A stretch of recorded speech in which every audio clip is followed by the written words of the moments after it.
Nasci na cidade de Cruz Alta, fica no centro-norte do Rio Grande do Sul, e aqui é a terra da origem da família da minha mãe.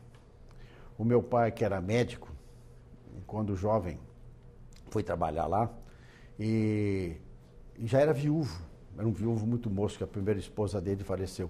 E conheceu minha mãe e casou com minha mãe lá em Cruz Alta, onde eu nasci. E onde eu vivi até os 2 anos de idade. E foi realmente na cidade de Porto Alegre, a cidade onde eu me criei e onde eu estudei. Eu estudei o primário e o secundário no ginásio Anchieta de Jesuítas. Um belo dia eu chego em casa com um livreto e disse ao meu pai: pai, eu queria ir para essa escola. Ele olhou e leu e disse assim: você quer ser soldado, meu filho? E eu digo: quero ser soldado. Eu fiz o exame, primeiro concurso, em 1939. Naquela época, o exame para a escola militar era um exame bastante difícil, porque nós estávamos em plena época de guerra. E a carreira militar tinha muitos atrativos. Então, eu me lembro que foram quase 1.850 candidatos para 200 vagas. Passaram apenas 200 e eu fui um dos... tive a boa chance de ter passado.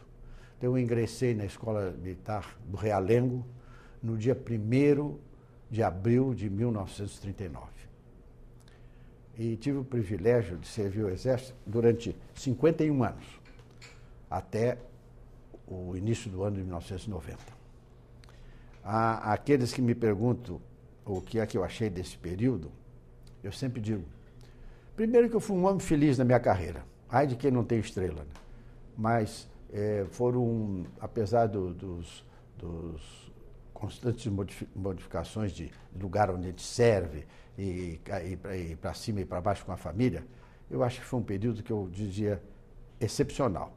Eu até faço um resumo meio jocoso, mas um céu, porque eu sou um soldado vocacionado, né?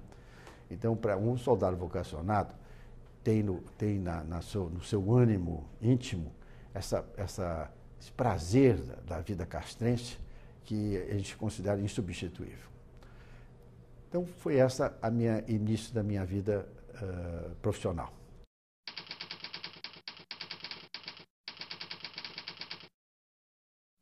Aí fui servindo no Rio Grande do Sul, a minha terra, inicialmente na cidade de Rio Grande, onde eu fiquei durante 2 anos estacionado nas praias sem quartel. Foi uma vida bastante dura, mas que a gente assimilava com muita naturalidade, porque é aquilo que eu digo: soldado tem que estar preparado para isso. É o homem da diversidade. Eu repito muito essa frase: soldado é o homem da diversidade. Nesse ínterim, o Brasil estava em guerra. Eu, junto com um companheiro já falecido, aliás, há pouco tempo, chamado João Batista Baeta de Faria, uma excelente figura de soldado e de homem, nós fizemos várias tentativas de voluntar para a Força Expedicionária. Mas nós éramos meros segundo-tenentes, jogados lá no Rio Grande do Sul. Ninguém dava muita atenção para o fato de nós querermos ser voluntários. Quando eu cheguei no Rio, eu optei pelo seguinte: vou falar com o meu ex-comandante da Escola Militar, o general Alço Soto, que foi um grande chefe que esse exército teve. Chegou a ser depois chefe da Casa Militar do presidente Dutra. Eu fui falar com ele e realmente desse contato resultou que, como não teria mais chance de mandar ninguém para a guerra, resultou que eu acabei de ajudante de ordem dele. E depois ele foi ser chefe da Casa Militar do presidente Dutra e eu fui junto. Foi o meu primeiro bom observatório da vida política brasileira.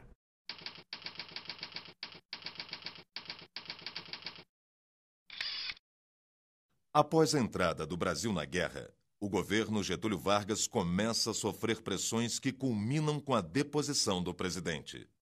Naquela época, eu era então ajudante de ordem do general Alço Soto e ele era o comandante dos blindados. O movimento democrático que então começou a crescer e vigorar no Brasil, que era consequência do retorno, de uma maneira bem genérica, mas verdadeira, o retorno da nossa Força Expedicionária brasileira que esteve na Europa, combatendo o nazismo e combatendo o sistema ditatorial de direita. Então, o que aconteceu?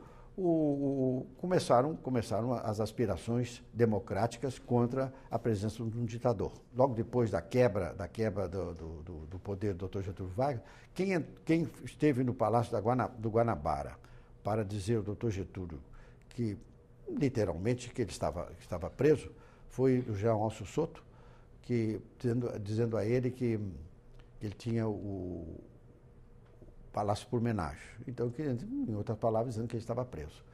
E esse episódio é narrado por alguns historiadores. E sempre narrado, eu que participei diretamente, narrado de maneira equivocada ou confusa. Porque nesse lance específico, tiveram lá dentro do palácio o João Alço Soto, o seu assistente, que era chefe do Estado-Maior, o major Ernesto Geisel e o tenente Leônidas Pires Gonçalves. E nós tivemos contato direto com o Dr. Getúlio. Os historiadores contam que foi um contato do João Alço Soto com ele, um contato pesado e com incriminações mútuas, pura irrealidade. Se trataram como dois homens de estatura e dois homens educados e dois homens de respeitabilidade. Naturalmente, ele sempre o tratou o João Alço de excelência e general, e o general tratava ele de presidente. E, finalmente, fiquei impressionado como ele acabou a conversa. O João Alço perguntou para ele: e agora, presidente, o que o senhor vai fazer? E ele, que estava fumando um charuto, impecavelmente vestido, tirou uma baforada longa e respondeu: descansar. Não era verdade. Na maioria das relações, e nas internacionais, indubitavelmente, a verdade é filha do poder. O poder estabelece os itens da verdade.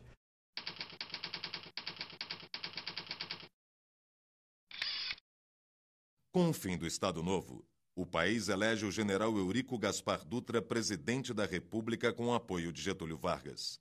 Dutra adota medidas que levam à cassação do registro do Partido Comunista e de seus parlamentares, e leva o PC a atuar na clandestinidade. A frase não foi turbulenta, não. O que acontece é o seguinte: realmente o Partido Comunista tinha acabado de ser legalizado em 1945. Né? O general Alço Soto, que é esse que eu me refiro, ele, repito, era um grande profissional, um grande soldado e uma grande figura humana. Ele era um anticomunista muito, muito ativo e muito determinado. Eu o considero um dos responsáveis o fato do Partido Comunista ter saído outra vez da legalidade. E isso aconteceu. Eu participei, tive esse episódio histórico, eu participei da reunião na Assembleia, ou melhor, do Congresso, para a Constituição de 46. E o Alcio Soto, depois daquele episódio, fez tudo o que foi possível para botar o Partido Comunista de legalidade e conseguiu. Então, essa foi a turbulência que eu vi, porque o governo do Marechal Dutra é considerado um governo tranquilo, do ponto de vista democrático, porque ele era um homem de autoridade e não deixou que as coisas descambassem, né?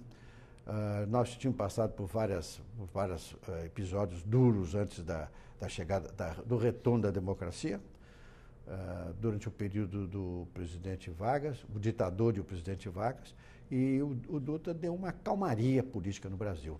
A gente precisa entender o que é que houve com o sistema comunista no mundo. As ideias são de Marx e Engels, nós sabemos disso. Foram colocadas em prática na Rússia pelo Lenin.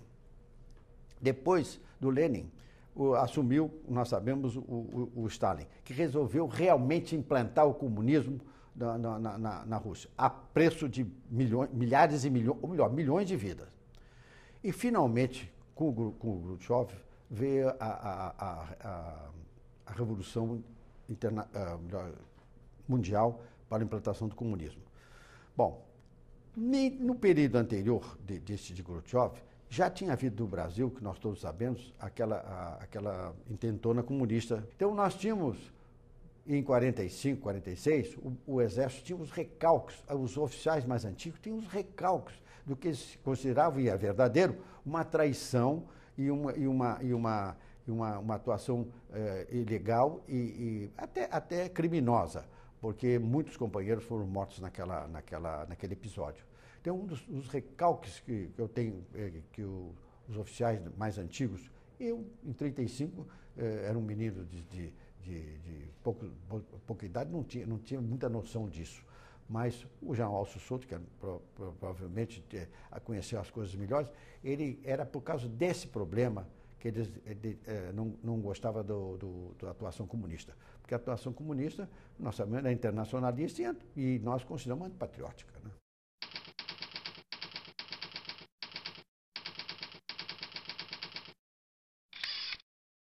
Figura popularesca, Jânio Quadros vence as eleições presidenciais de outubro de 1960. Toma posse em Brasília e em menos de 7 meses renuncia, levando o país a uma das maiores crises políticas de sua história. O Jânio foi uma experiência interessante. Nós fomos para lá. Eu tinha um grande amigo meu, já falecido, o coronel Marcelo Augusto Romero da Rosa. Ele era um homem muito ativo, muito inteligente, muito determinado, sempre teve maior influência do que a hierarquia. E ele se transformou, quando serviu na cidade de São Paulo, em amigo do Jânio.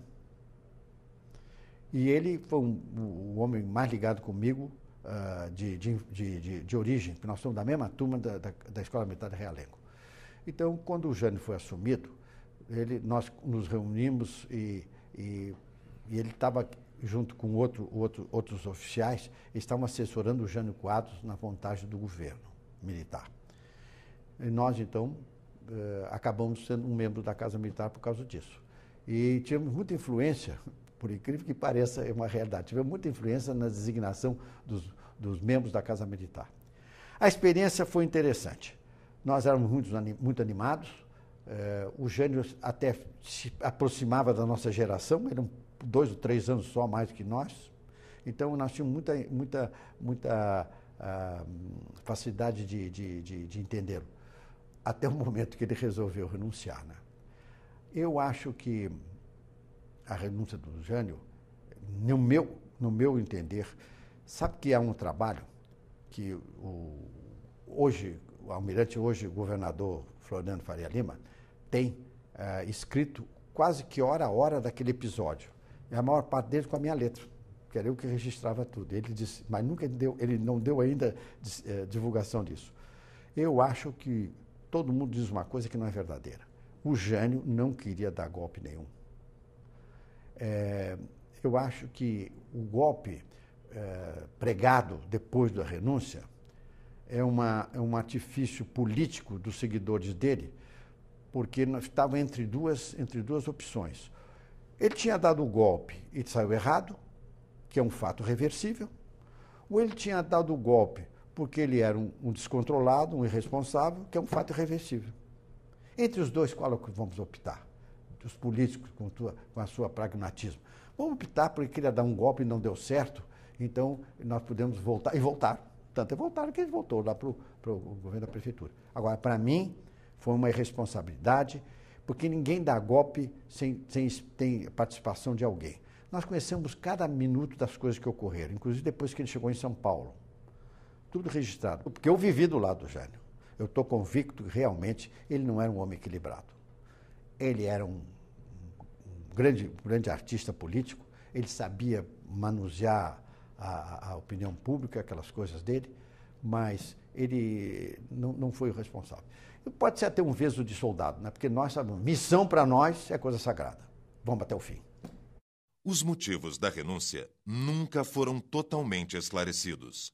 Jânio Quadros alega que forças ocultas o obrigaram a renunciar. Forças ocultas era a cabeça dele que não estava bem no lugar.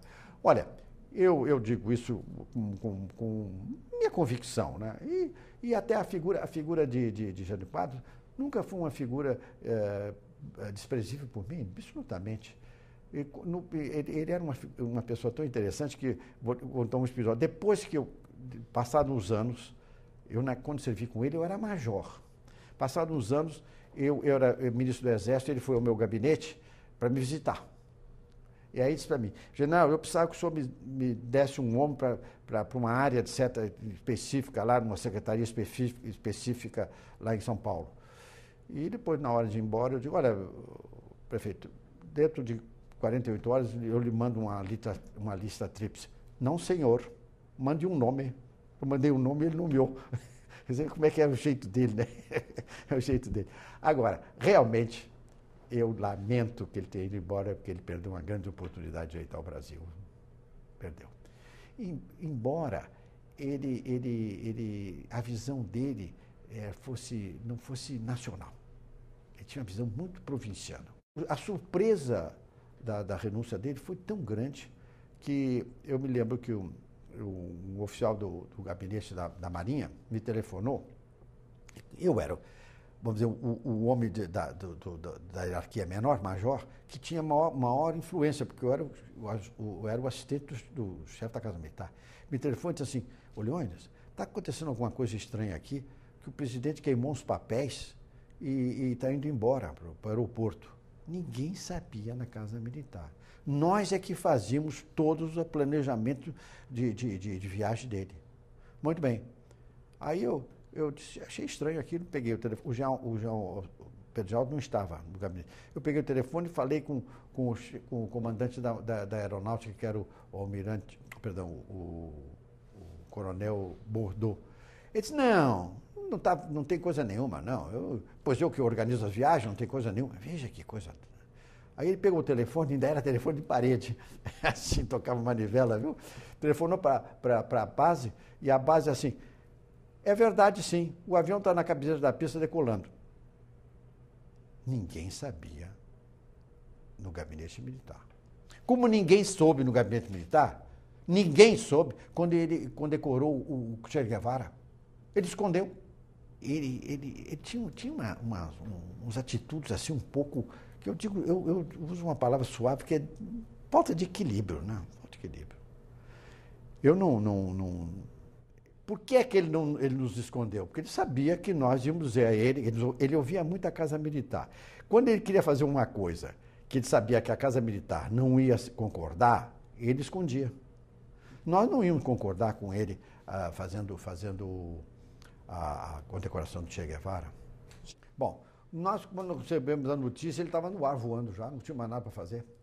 Não tinha mais nada para fazer. Eu sempre digo, na audácia de major, né? Eu dizia, se eu fosse ministro, ele não saía. Eu dizia quando era major, não é agora não, viu? Estou dizendo, naquele tempo eu dizia isso. Olha, se eu fosse um dos 3 ministros, eu tinha peitado ele para ele não sair, por causa das consequências negativas. Conta aquela história que encontraram um conjunto dos servidores civis rindo às gargalhadas e coisa e tal. Não sei se aquilo qual é a verdade daquilo. Eu só noto que também os componentes da Casa Civil não esperaram ele ser trazido pelo povo ao poder. Todo mundo já estava tomando sentido, tomando caminho. Então é a prova que está todo mundo tomando caminho já também.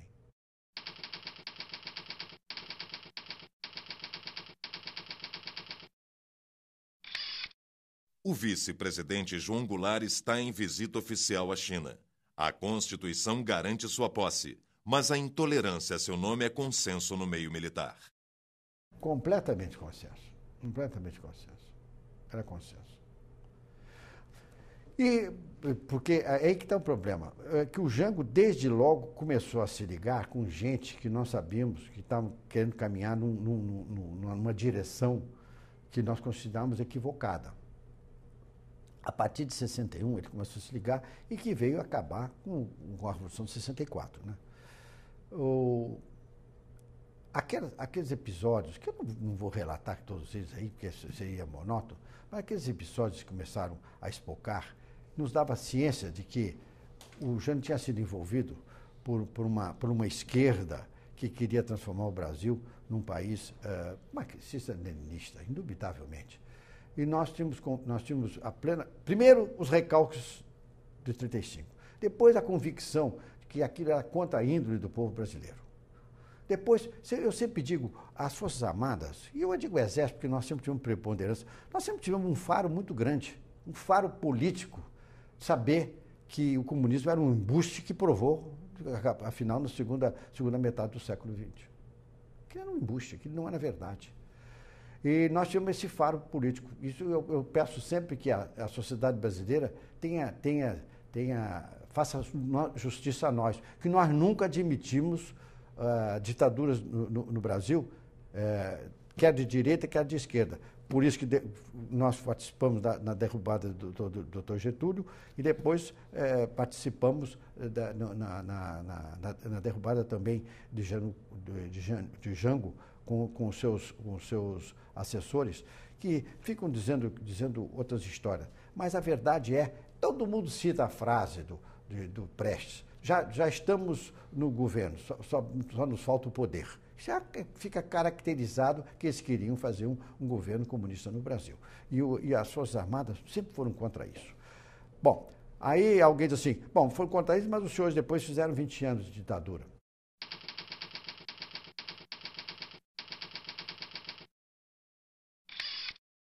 O governo de João Goulart é marcado por grandes mobilizações e pressões sociais. As reformas que pretende empreender no país desagradam os conservadores. Um grande comício no Rio de Janeiro é o estopim para o golpe preparado pelos militares. Jango cai e o Congresso Nacional elege indiretamente o general Humberto de Alencar Castelo Branco para presidir o Brasil. Então, nós fizemos essa escolha do João Castelo. E o senhor sabe muito bem que o João Castelo jamais tinha participado de uma revolução. O João Castelo foi um homem legalista a vida inteira.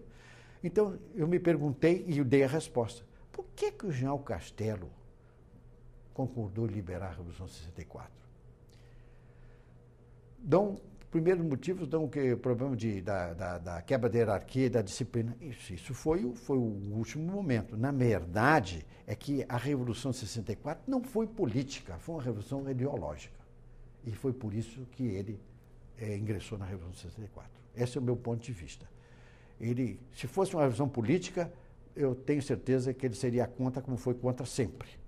Mas quando ele viu que o problema não era um problema político partidário, e sim um problema ideológico, e que a ideologia que queria se implantar no Brasil era contra as nossas características, contra as características do nosso povo, dos nossos desejos, ele tomou a si a responsabilidade e fez de uma maneira bastante brilhante, na minha opinião. Nós queríamos, era o Castelo. O Castelo é um homem interessante, né? Porque o Castelo eu conheci, era cadete, e ele era major, instrutor de tática na Escola de Estado-Maior. Já tinha auréola. já tinha auréola de grande oficial. Nós já olhávamos aquele homem que ele nunca foi beneficiado por aspecto físico, né? Mas se deixasse conversar, estava envolvido. Né? Estava envolvido. E passava naquele pátio, lá vai o castelo, lá vai o castelo. Ele era major. Hein? Bom, depois ele foi para a FEB.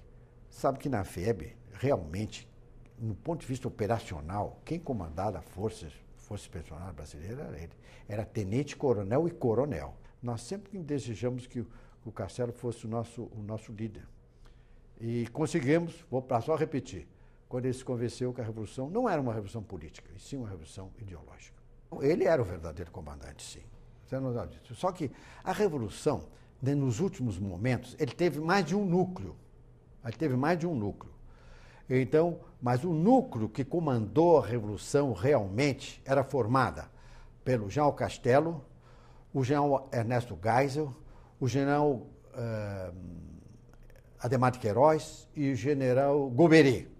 E uma série de alguns coronéis, entre os quais estavam o Ivan Mendes, eu e outros mais que não vale a pena citar, Murilo, etc. Então, esse conjunto é que realmente comandava. O general Castelo, o que aconteceu é o seguinte, depois eu assisti a cena. Depois que a Revolução venceu, estávamos lá reunidos no Estado-Maior do Exército, fazendo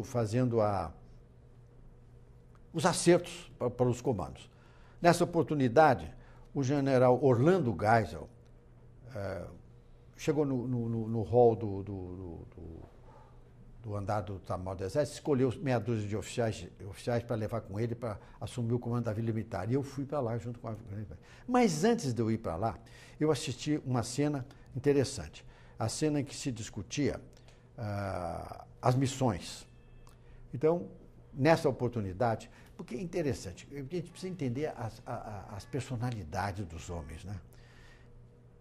Eu vou dizer aos senhores uma coisa é história, uma coisa é narração. Na hora da verdade, a coisa é complicada, viu? É complicado tomar decisões na hora da verdade. Então, na hora da verdade, as personalidades eram o seguinte. O general Costa e Silva era um homem denodado. Era um homem agressivo, era um gauchão de boa cepa, ele gostava. Eu sempre digo, ele era um homem corajoso. Então, na hora da divisão do coisa, ele, a certa altura, ele disse, eu sou mais antigo, eu vou tomar conta disso. Então, mas a Revolução já estava ganha e sedimentada. E tomou conta da Revolução propriamente dita. Por quê? Porque o general Cordeiro de Faria não estava presente, que seria mais antigo que ele. O problema da hierarquia militar. Mas ele tomou essa decisão e foi fazer os atos institucionais, etc. e tal. E os outros 3 homens que sempre estiveram juntos, os 4, aliás, Castelo, Golbery, Jean Geisel e Jean Adhemar, fizeram a manobra política e fizeram o Castelo presidente. Então, um ficou encarregado da Revolução, a parte executiva da Revolução, e o outro ficou encarregado da parte política para chegar ao comando institucionalizado. Então, essa que foi a manobra. Agora, eu acho, na minha ponto de vista, a maior repercussão, o maior comando, até a Revolução ser vitoriosa, foi de Castelo Branco. Eu acho que o Castelo, que Deus o tenha na sua grandeza, né? Na minha opinião, eu tenho a coragem histórica de dizer isso, ele cometeu um erro, se é que eu estou correto, foi de acabar o mandato. Não tinha nada de acabar o mandato. O que seria ideal para o Brasil e para os nossos propósitos era que o João Castelo devia ter iniciado um período de 6 anos, onde ele, com esse tempo, ele poderia ter marcado o que nós desejávamos. Porque eu, que conhecia o João Castelo, convivia com ele, tinha convivência diária com ele, sabia bem das ideias do João Castelo. O João Castelo nunca imaginou, que aliás tinha horror disso, de ditadura. Tanto é verdade que uma das condições para ele assumir, ele queria uma votação legislativa para ele assumir. Por condição que ele estabeleceu. Mas erradamente quis acabar o período do Jango. quando, na verdade, ele devia ter iniciado. Já que a Revolução era uma coisa que podia se institucionalizar propriamente, devia ter começado 6 anos. Aí atingir os objetivos, né? E no fim de 6 anos acabar. Esta eu tenho quase convicção que era a ideia de João Castelo, e da maioria dos que o cercavam. Inclusive eu, pessoalmente, sempre achei isso. E acho que os 21 anos que nós tivemos aí foram desse caminho, que, na minha opinião, nos onerou muito historicamente. Agora, nós não somos culpados por isso, porque o que acontece é que as forças antagonistas começaram a nos fustigar de tal maneira que nós fomos obrigados a fazer atuações sistemáticas para neutralizar elas. E nessas ações sistemáticas, o tempo foi se prolongando. Agora, o governo João Castelo, eu considero um governo brilhante, né? Brilhante. A frase de João Castelo, que eu mais gosto e que aprecio, foi quando ele lá deixou o governo e disse uma coisa que é verdade. Eu encontrei impasses e deixei opções. Ele deixou todas as opções de grandeza para o Brasil. Todas. Se nós não soubemos aproveitar, a culpa é de nós todos. Mas ele deixou opções brilhantes. Por que é que concordo com quem me interrogou, que realmente eu não imagino que o João Castelo tivesse a preferência do que ocorreu depois para o seu substituto. Embora ele e o general Costa e Silva fossem uns homens de grande amizade pessoal, porque eles estiveram juntos no Colégio Militar de Porto Alegre desde os 12 anos de idade. Mas, por preferência a gente não discute. Dizem que a preferência dele era ora o Bilac, ora o Bilac Pinto, ora o Juracy Magalhães, não sei. Aí vem o problema das condições humanas, né? Os homens que cercavam o general Costa e Silva, mais do que ele, achavam que lhe cabia a presidência da República. Essa é a condição humana. A condição humana é essa mesmo. A gente quer ter poder e vai em busca do poder.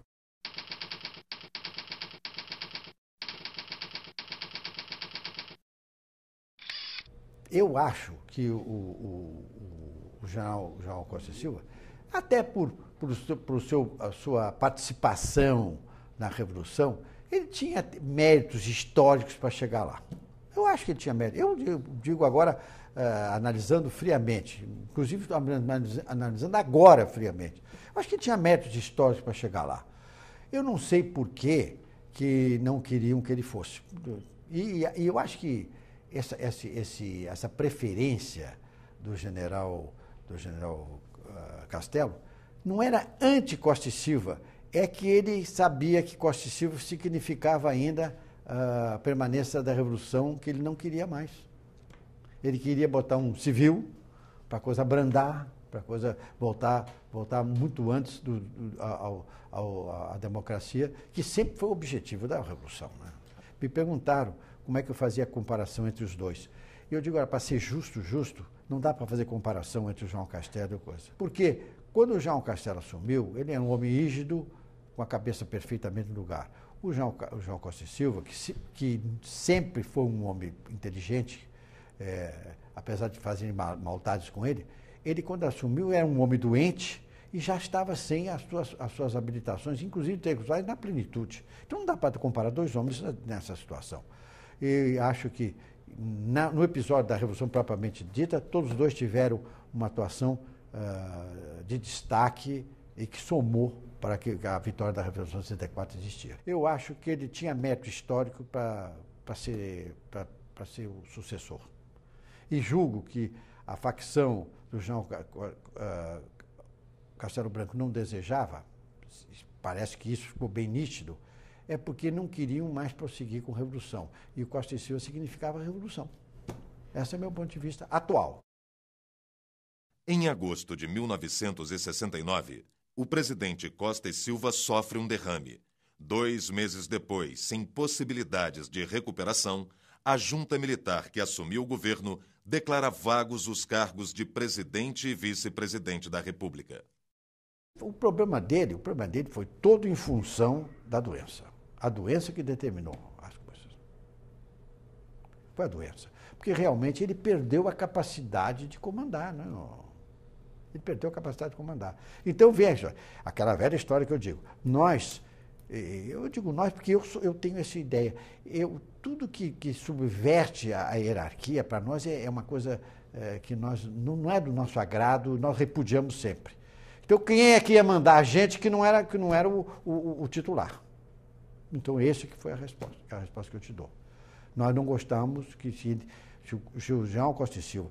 E repare bem, as atitudes que o Costa e Silva tomou no início do governo foram boas. Foram boas. Ele era um homem humano, era um homem acessível. Né? Agora, quem diz isso é esse doutor Rinaldo Delamare. O Rinaldo disse que quando ele foi eleito, ele já estava doente. Mas estava no início. Não sei se será realidade isso. Agora, de qualquer maneira, foi uma falta de sorte individual dele e uma falta de sorte do Brasil. Né?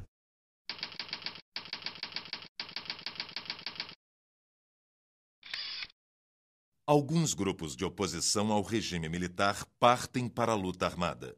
Dentro do governo, a linha dura comanda a repressão. A radicalização dá margem a atentados de ambos os lados. A Revolução de 64, ela foi vitoriosa. Na verdade, no episódio e nos anos que seguiram, não houve nenhuma violência, nem por parte dos revolucionários. Não houve nenhuma morte. Veja bem, o que é que nós adotamos? Nós adotamos tirar os direitos políticos e fazer a cassação. Ora, essas medidas são medidas que eu considero altamente civilizadas. Por quê? Porque elas são milenares. É o ostracismo da Grécia e o banimento de Roma. Isso, há 2000 anos já se fazia isso. Não houve nenhuma morte. Quando é que começou? A gente precisa lembrar isso. Agora, há livros e livros aí contando isso. Como é que começou a violência que houve? Começou, na realidade, o primeiro ato de violência, que foi um terrorismo, que é o terrorismo não pontual, e sim um terrorismo indiscriminado, foi a bomba de Guararapes, no aeroporto de Guararapes. A bomba do aeroporto de Guararapes, se nós não estão lembrados, eu lembro, foi o seguinte: estava sendo esperado de avião o Jean Costa e Silva, que era candidato. Houve um problema técnico no avião, ele não pôde decolar. Então ele veio por carro. A bomba estava no aeroporto, o aeroporto ficou vazio por esse motivo, que ele não ia pousar lá. Quando a bomba detonou, matou o almirante Fernandes, matou o colega dos senhores, o jornalista Regis, e feriu, se não me esqueço, 13 pessoas. Na verdade, isso é o legítimo terrorismo indiscriminado, porque se o aeroporto tivesse cheio, teria sido uma mortandade. A partir desse momento que começou a dureza para cá. Eu costumo dizer até, assim, eu acho aí, eu fico submetido à minha origem portuguesa. E aí veio aquela velha aforisma: quem semeia vento, colhe tempestade. O Rio Centro também, né? Mas o Rio Centro não matou ninguém, e nem tinha objetivo de matar ninguém. Mas por isso toda a vida somos punidos. E ninguém fala mal de Guararapes, quando o mundo sabe que foi a AP que botou lá. Essa é outra justiça histórica. A sua pergunta é boa e a minha resposta é melhor. Por que não se fala em Guararapes? Você quer me explicar? Disse no livro do Ronaldo Costa Couto, que o Betinho disse para ele que sabia quem era, que tinha sido a AP. No entanto, ninguém quer levantar culpado em Guararapes, que era a PML, né? Que era a AP marxista-leninista, depois se adoçou, não? Depois adoçou. Aí, todo dia os jornais estão agora com a nomeação de Aloysio Ferreira. O Aloysio foi motorista do Maringuela, foi assaltante do tem pagador de Jundiaí. E quando ele assumiu, o Zé Dirceu foi lá e disse à imprensa, os senhores devem lembrar. Não vim cumprimentar o ministro, e sim o guerrilheiro. Então, para mim, ele é um guerrilheiro e queria fazer a ditadura comunista.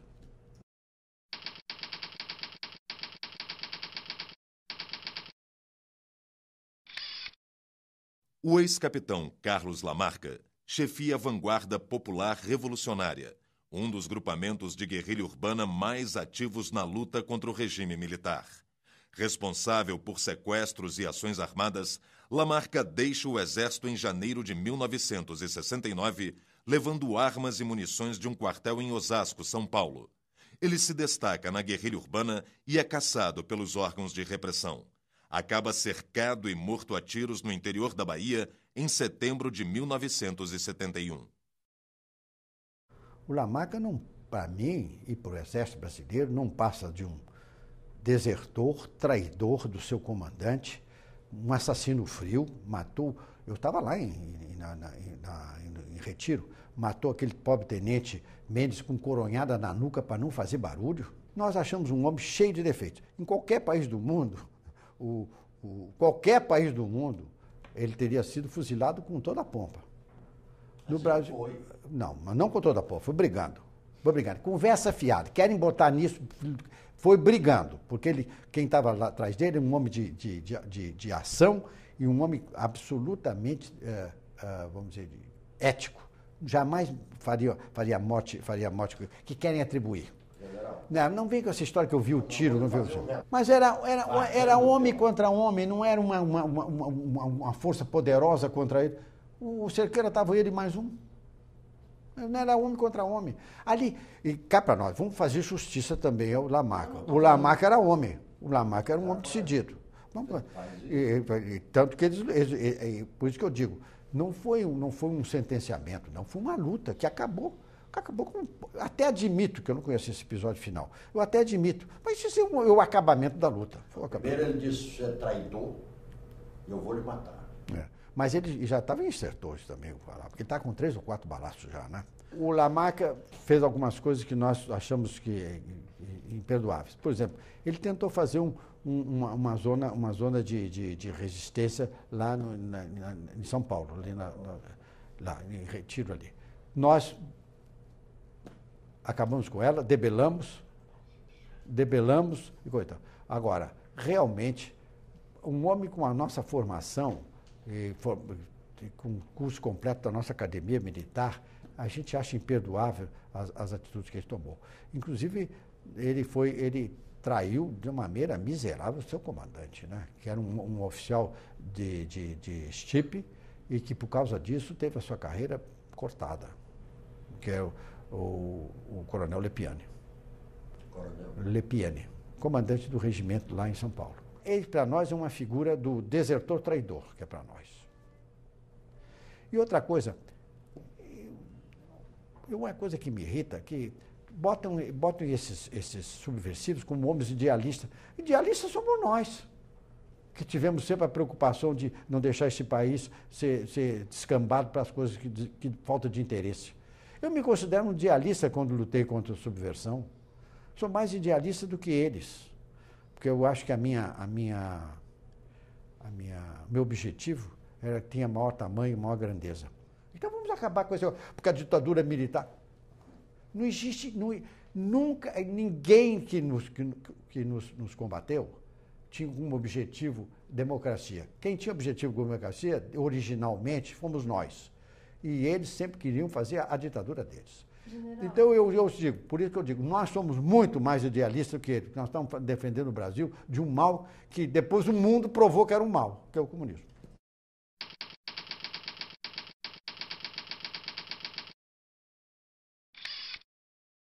O general Emílio Garrastazu Médici, chefe do Serviço Nacional de Informações, assume a presidência da República. Seu governo é marcado pelo recrudescimento dos métodos de repressão política. Onde o terrorismo, a subversão foi mais ativa e, como contrapartida, recebeu mais atividade do governo. Então, eu atribuo ao presidente Médici essa atividade que todo mundo se queixa, porque foi os anos de chumbo. Bom, Os ambos de chumbo foram consequência. Eu sempre digo assim, a repressão é fruto da subversão. A repressão é consequência. A prisão não é ato primário, ela é consequência. Como a subversão aumentou, nós conhecemos todos esses problemas de subversão, a nossa repressão também aumentou. É uma coisa natural. É a velha lei da física. A toda ação corresponde a uma reação igual no sentido contrário. Então é só por isso que ele aumentou. Porque era um homem que eu conheci pessoalmente, um homem humano, um homem não era um torqueimada, nunca foi, um homem equilibrado. Agora acontece o seguinte, a subversão subiu de uma maneira brutal. Tinha que fazer a contrapartida. A tortura que houve, eu vou lhe dizer que conheço bem o problema da tortura. Ela houve, se houve, não é mentira, mas não foi nunca política, nunca foi ordem e nunca foi determinação do sujeito. Às 2h da manhã, lá nos confins de um subúrbio desse, você não consegue conter essa condição humana de dois seres se degradiam. Não consegue, eu tenho certeza disso. Agora, sabe que eu fui chefe do DOI-CODE do Rio de Janeiro, no período que o João Reinaldo era o comandante, porque, por função, o DOI-CODE é subordinado ao chefe de Estado-Maior. E no livro do Getúlio Vargas, eu desafiei e continuo desafiando alguém que tenha sido torturado durante os 2 anos, 10 meses que nós tivemos aí. O desafio está feito. E ninguém voltou até hoje. Ninguém voltou até hoje. Então, eu também aprendi 2 coisas interessantes lidando indiretamente com subversivos, que eu nunca liguei diretamente com subversivo nenhum. É que não tem, eles não gostam quando eu digo isso, não tem ninguém com maior disposição para a denúncia, para o alcahuete do que um comunista. Então, eles, para justificar isso, eles dizem que foram torturados. Da mesma maneira que quando um subversivo quer sair de lá, ele tem com medo por causa do justiciamento. Tem medo. O problema não é brincadeira entrar nesse esquema de subversão. Não sai mais. Não sai mais mesmo. Agora, nos atribuem, para generalizar, 300 mortos nossos e nós atribuímos 200 nossos mortos. Então, eu primeiro faço aquela matemática, que pode ser até uma matemática perversa, mas é verdade. Foi um preço em vidas humanas não muito alto, considerando o que aconteceu no resto do mundo. Na área comunista, milhões. Nesse incensado senhor lá de Cuba, 17 mil. E até hoje tem prisões lá. Ninguém fala nada. O tapete vermelho está aí quando ele chega. Está aí o tapete vermelho quando ele chega. Viu? Agora, nós que salvamos esse país de entrar naquela fase que eu considero que seria a pior possível para a história desse país, é se ele se transformar num Cubão. Cubão é o aumentativo de Cuba. Cubão, e se atribui que as nossas ações foram altamente desumanas, porque durante a luta morreram 300 de um lado e 200 dos outros. Eu acho que a matemática foi uma matemática muito discreta para o bem que nós causamos ao Brasil. Respeito os mortos, mas nos outros países, para conseguir o que nós conseguimos, no Quimer Vermelho, milhões, na Rússia, milhões, no leste europeu, milhões, e na África, milhares e milhares. E nós salvamos toda a América Latina que seguiria a nós por um preço humano bastante pequeno, mortes que eu respeito, porque uma morte humana já é duro. Depois do episódio lá de São Paulo, a gente ficou cada vez mais cuidadoso. Né? Eu sempre me pergunto o seguinte, viu? Mataram o Herzog e o Fiel, outro é o Fiel, né? Para quê? Eu não admito aquela morte. A minha tese ainda é de suicídio, até hoje. Não tem razão nenhuma. É a mesma razão que pergunto, que foram os revolucionários que mataram o presidente Juscelino Kubitschek. Matar o presidente Kubitschek para quê? Não tem razão nem motivo. Matar o Herzog para quê? Matar o Fiel para quê? Não tinha significado nenhum, não significava nada, não tinha valor nenhum. Agora, não esqueça uma coisa, um homem despreparado para a subversão, como os dois, mais ainda o Herzog era, assustado quando foi preso nas suas manobras de apoio à área subversiva, faz qualquer bobagem, que o homem assustado faz qualquer bobagem. Essa é a minha tese. Quero que respeitem ela também. Viu?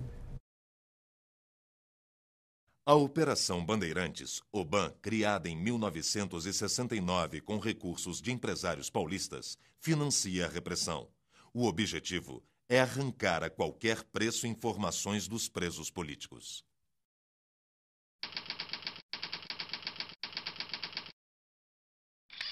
A Operação Bandeirantes, mas ela se esteava em organizações militares, com comandante, com subcomandante, com atuantes. A Operação Bandeirantes, ela só usava, também não servi lá. Mas o que eu tenho alcance, ela usava os meios em dinheiro que davam os civis, os homens ricos lá. Mas não era uma coisa fora do controle, não era nada fora do controle, porque era subordinada ao esquema do Segundo Exército. Agora, eu, por exemplo, acho que eu conheci muito bem o general comandante do Exército que foi demitido pelo presidente Ernesto Geisel. Meu colega de turma da Escola de Comandante Itamar, um homem íntegro, incapaz de fazer uma coisa daquela ao comando dele, mas jamais. Viu? Aquilo foi a minha tese é diferente dos outros. Não é para defesa institucional, não, porque eu sempre fui atrás dos exagerados na coisa. Porque não posso esquecer uma coisa, é a miserável condição humana. Essa condição humana, ela é miserável. Tem gente que não tem compostura, tem gente que não pode ter poder, tem gente que não pode... E a gente tem que vigiar, viu? Tem que vigiar. Eu vigiava quando eu era responsável pelo DOI-4 Primeiro Exército, eu vigiava a minha gente. Sabe por quê? Porque eu tinha gente do Exército, da Marinha, da Aeronáutica, dos Bombeiros, da Polícia Militar, dos civis.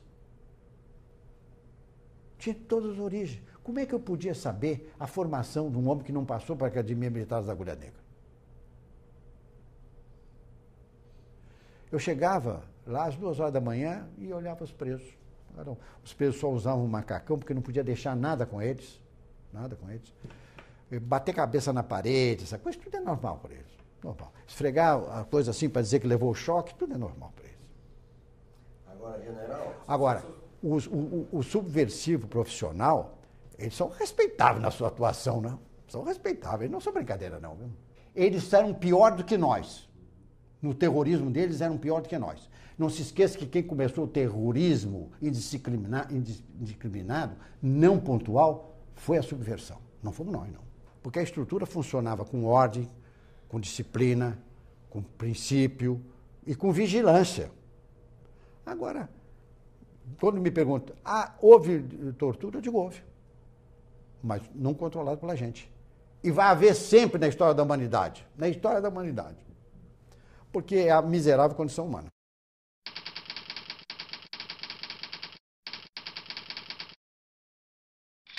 Mas eu, quando assumi, eu disse o seguinte, olha aqui, serviço de inteligência é um serviço para ser feito com nobreza, para ser feito com um objetivo grande, que é os interesses da pátria.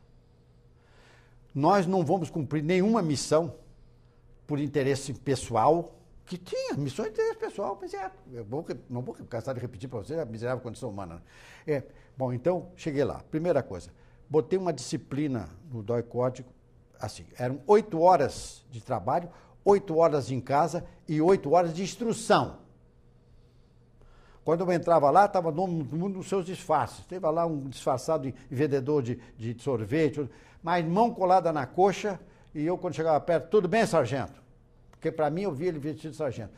Muito bem, tenente. Para ele eu via ele vestido de tenente. Quer dizer, eu chegava lá, era disciplina militar. E continuava.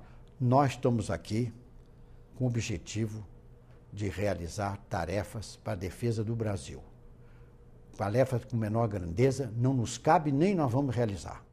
Qualquer prisão, nós íamos para uma sala e tinha que explicar a mim a razão da prisão, as consequências positivas, as consequências negativas e o que se esperava da prisão, senão não deixava fazer. Nós tivemos, no meu tempo, nós prendemos um homem do Comitê Central. E os jornais aí dão sempre o nome dele, eu não entro em detalhes, porque realmente ele recebeu dinheiro e nos disse tudo. Para frustração dos nossos analistas que achavam que ele não ia se render. Bom, esse foi o homem que nós compramos. Por isso que nós prendemos eles lá em São Paulo, na casa do Banheiro Verde. Lembra aquela prisão lá do Arroio, e do Pomar? Lá? Foi ele que disse o dia e o local. Você não sabia disso, não? Sabia, né? Foi pago em dinheiro? Dinheiro para a filha, que queria acabar a universidade e acabou.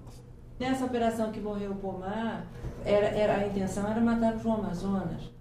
Não tinha nada. A intenção era pegar o comando como é que chamava? Era o... Como é? O comando. Não é o Comitê Central. Não tinha nada de... Nós queríamos o Comitê Central. E vou dizer mais, nós não pegamos todos, porque não fui eu que fiz a operação.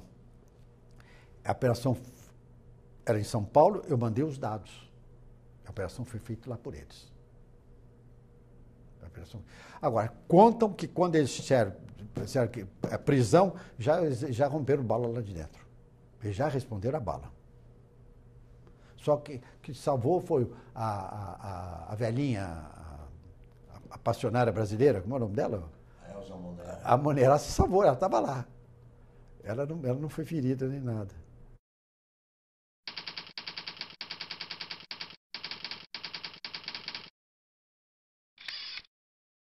A abertura política iniciada no governo Ernesto Geisel não contentou a direita repressiva. Ela viria a provocar em abril de 1981 o atentado do Rio Centro. 20.000 pessoas estavam reunidas para um show de música em comemoração ao Dia do Trabalho. Uma bomba explode acidentalmente dentro de um carro parado no estacionamento. Um sargento morre e um capitão fica ferido. Os dois são ligados ao doicode do Primeiro Exército. Você sabe o seguinte, o comandante do Primeiro Exército não sabia nada daquele capitão que levou aquela bolsa, não sabia coisa nenhuma, aquela coisa individual. É aquilo que eu estou dizendo. Tem gente que toma essas atitudes. Agora, e vocês querem botar uma lente em cima de uma pulga para dizer que é elefante, né? Essa que é a verdade. Quantos episódios você conta disso? 2 ou 3 num país com 100 milhões de habitantes, com uma luta armada? Vocês querem fazer isso um grande show. Não tem esse grande show. Isso são as coisas, eu considero isso consequências naturais, vou repetir pela 10ª vez, da miserável condição humana. O homem é isso mesmo. O homem é isso mesmo. Agora, provavelmente, eu nem sei quem é esse capitão que agora que teve lá com a bomba. O que será que teve na cabeça desse rapaz para levar aquela bomba para lá? Agora, o comandante do Exército, que eu conheci muito bem, que ficou num choque tremendo, não sabia de nada. Houve alguma ordem? Não. De alguém? Não. Agora, eu repito isso que vocês precisam gravar. Nunca foi ordem, nem política, nem determinação dos chefes ou da organização militar para haver terrorismo ou morte indiscriminada. Sabe que eu gravei, durante o período que eu estava no doicode, eu gravei 2 sentenças que orientavam eles. Primeiro, na hora de dar chocolate, não se dá tiro. Na hora de dar tiro, não se dá chocolate. Quando entrar num aparelho, ai de quem matar, quem levantar as mãos. Mas não deixe levantar a mão, mate antes. Porque inimigo é isso mesmo. Está chocado? Pois vou dizer uma coisa, não é isso não. Porque os soldados, não esqueçam disso, é outra frase que eu posso repetir porque é minha. O soldado é o cidadão fardado para o exercício cívico da violência. No mundo todo. Não tem outro jeito. O exercício cívico da violência. Olha, vocês entram no aparelho. Se um homem levantar os braços e você der um tiro, vão se ver comigo, hein? Agora, você está com vontade de matar, não deixe nem levantar a mão. Agora, não cometa crime. Lute, mas não cometa crime. Essa é a nossa orientação.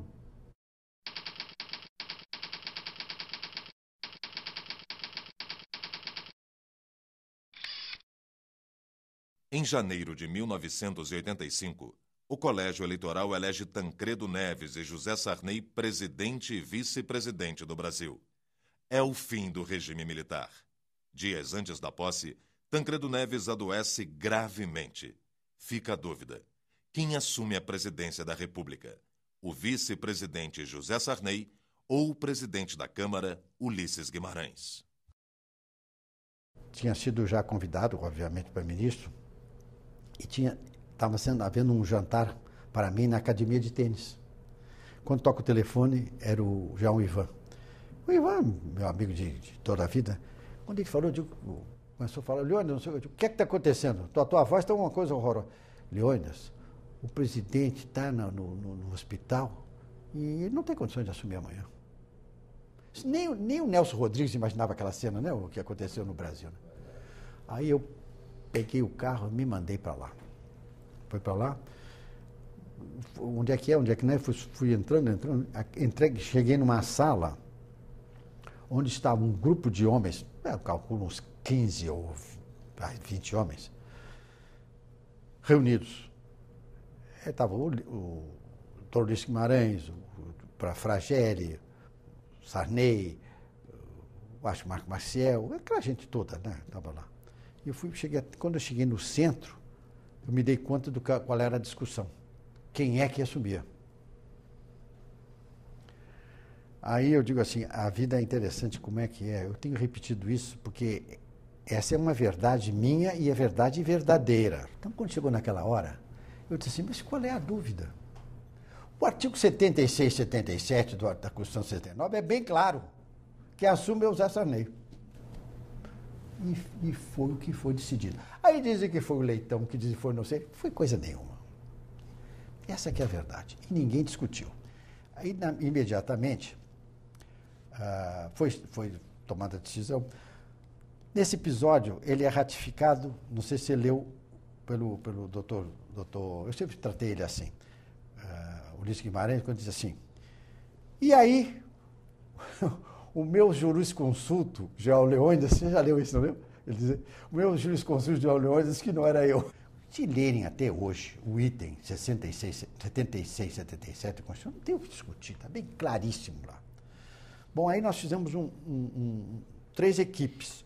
Uma ia para a casa do doutor Leitão, outro ia para o Congresso e outro ia para o Senado e outro para a Câmara, para organizar a coisa.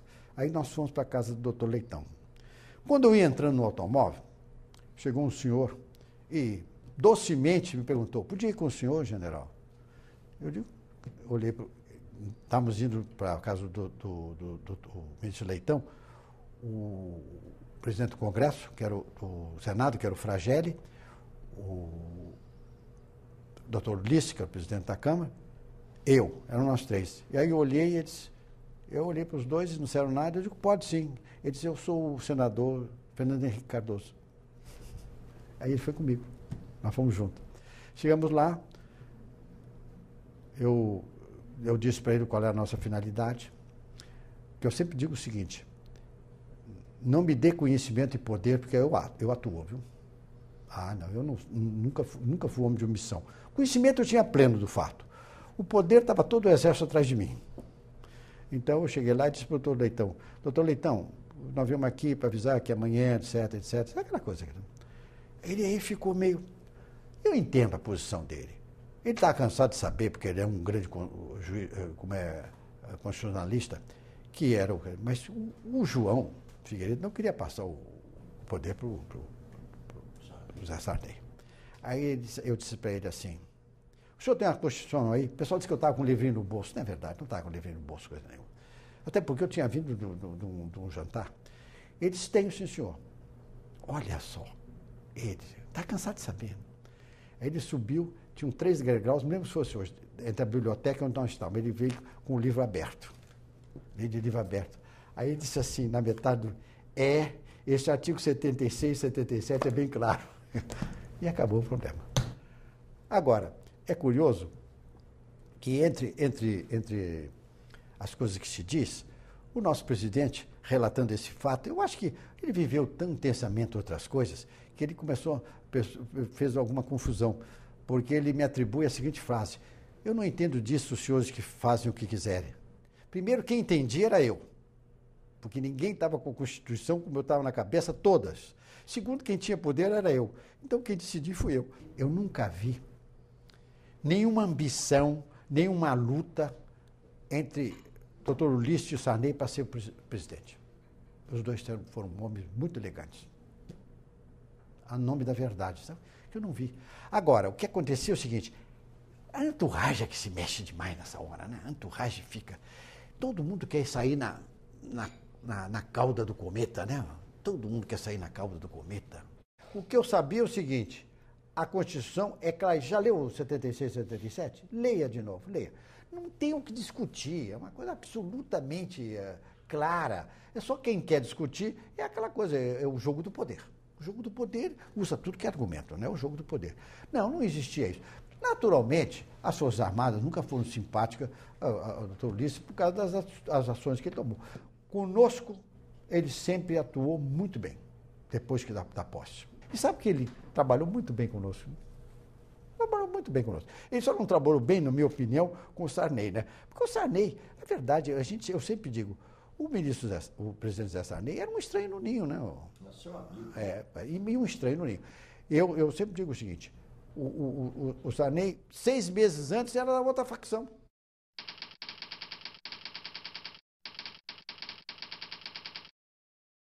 Eu era comandante do 3º Exército quando eu recebi a visita do Afonso Camargo, senador, para me visitar. Eu recebi ele em casa e fomos conversar. No fundo, ele queria saber o seguinte: que o presidente, quer dizer, o governador Tancredo Neves queria saber o que é que eu achava dele ser presidente da República. Eu fiz uma análise com ele e cheguei à conclusão que eu gostaria que isso fosse verdade. Naquela época, nem se sabia da possibilidade, né? Foi em, sei lá, setembro, acho que foi. E ele foi embora com essa missão minha. Como eu sou um homem de formação, como eu digo, muito leal, na primeira vez que eu tive com o ministro Walter Pires, que é meu amigo pessoal, trabalhamos junto na nossa escola quando estava maior, junto mesmo, em dupla que se trabalhava. Eu disse para ele: ô Walter, eu fui visitado assim, assim, assim, e disse que a minha preferência recaía sobre o Tancredo Neves. Então eu me lembro bem da frase, ele disse assim: aquele velhinho, Leônidas? Eu digo, aquele velhinho. Foi interessante essa conversa. Aquele velhinho. Agora, como é que eu conhecia o Tancredo? Antes, quando eu era comandante de Belo Horizonte, ele morava lá, obviamente, e ele é ex-guiano, ele tem o curso da Escola Superior de Guerra. E a escola, e os ex-guianos fazem ciclicamente um jantar. E eu ia nesse jantar, porque eu também sou ex-guiano. E eu adorava conversar com o doutor Tancredo. Um homem inteligente, lúcido, decente. E nós conversávamos muito. Então ele me conhecia e sabia me avaliar. Quando o Zé Richa, o Sarney e o próprio Afonso, só os 3, me propuseram para ministro, essa foi a força maior, né, desses 3. Ele aceitou. E eu fui convidado para ministro, eu sempre digo, eu acho que eu fui o primeiro ministro convidado por ele, no dia 20 de novembro. Sabe disso? 20 de novembro. Calei a boca, porque eu já era um homem experimentado, já tinha estado em 3 PO, né? General Dutra, mocinho, mas gênio e Castelo. Eu sei que as coisas se desfazem na política de uma maneira muito rápida. Então, eu fiquei quieto. Primeiro, para não buscar atritos com ninguém, as ambições humanas. Segundo, para ver a coisa no D.O. Então, eu me julgo que provavelmente tenha sido o primeiro ministro. E quando fui me apresentar para o doutor Tancredo,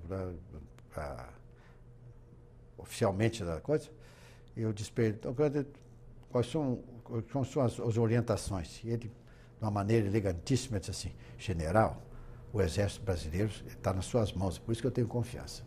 Ele disse assim, não me deu nenhuma orientação.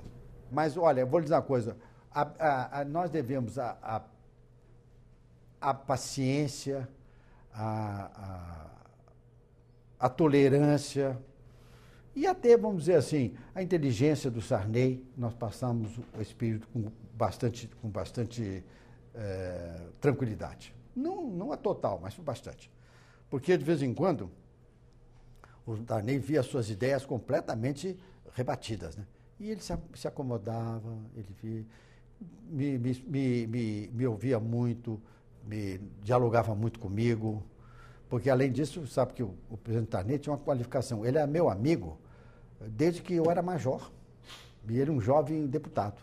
Ele sempre diz isso. Tanto que eu sempre digo, uma das facilidades é quando nós dois estamos sozinhos em despacho, nós nos tuteávamos, obviamente. Fora disso, senhor Excelência, senhor presidente, coisa e tal. Mas quando nós estamos sozinhos, nós nos tuteamos e, quer dizer, fica tudo muito mais fácil da gente conviver, né? Muito mais fácil. Agora, eu atribuo a ele essas qualidades que eu já disse para aquela passagem. Até a tolerância dele. Ele foi muito tolerante, né? Foi muito tolerante. Mas e cá para nós, a essa altura, a gente já pode ter compreensão. Um homem que 6 meses antes era inimigo da facção que ganhou e passou a ser líder da facção, é uma coisa complicada. Muito complicada. Aí sabe o que eu dizia de brincadeira? Pergunte lá para Deus. Pergunte lá para Deus. Eu não sei explicar isso. Pergunte lá para Deus.